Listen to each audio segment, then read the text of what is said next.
What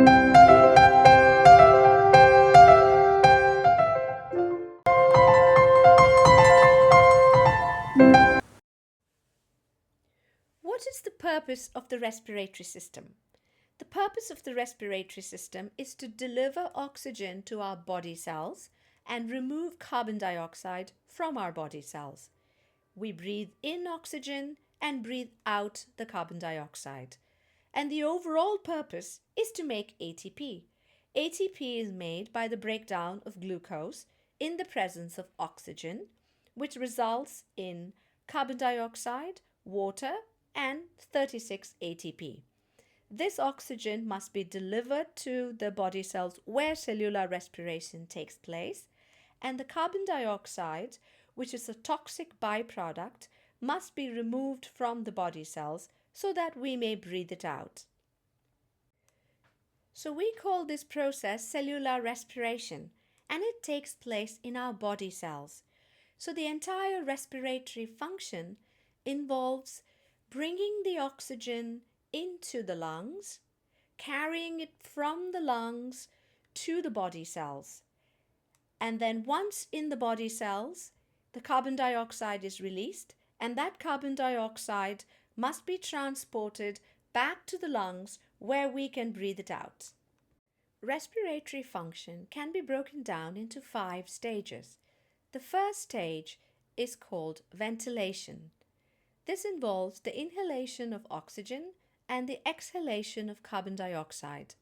The destination for oxygen here is the alveolus, and in this stage, the destination for carbon dioxide is the outside air. The next stage is called external respiration, and this involves the exchange of gases between the alveolus and the pulmonary capillary.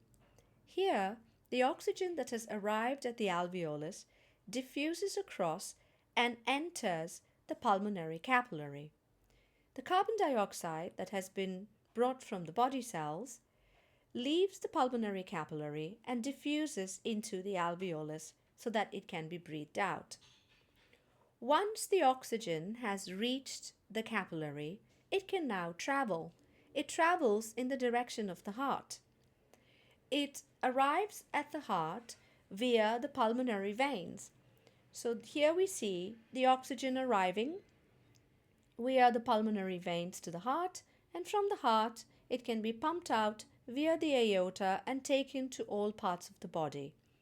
The oxygen now arrives at the body cells. In the body cells, carbon dioxide is formed, and so carbon dioxide is released from the body cells, and it can be transported back to the lungs, first via the veins, systemic veins that take it to the heart, and then the pulmonary trunk that takes it to the alveolus. We call this stage transport. Oxygen is using systemic arteries to transport itself to the body cells, and carbon dioxide is using the systemic veins. The next stage is internal respiration, which is the exchange of gases that takes place between the systemic capillary and the body cells. Oxygen diffuses from the capillary to the body cells. Carbon dioxide diffuses from the body cells to the systemic capillary. The next stage and last stage is cellular respiration. The oxygen that has arrived in the body cells can now be used to break down glucose and make ATP. Carbon dioxide is the toxic byproduct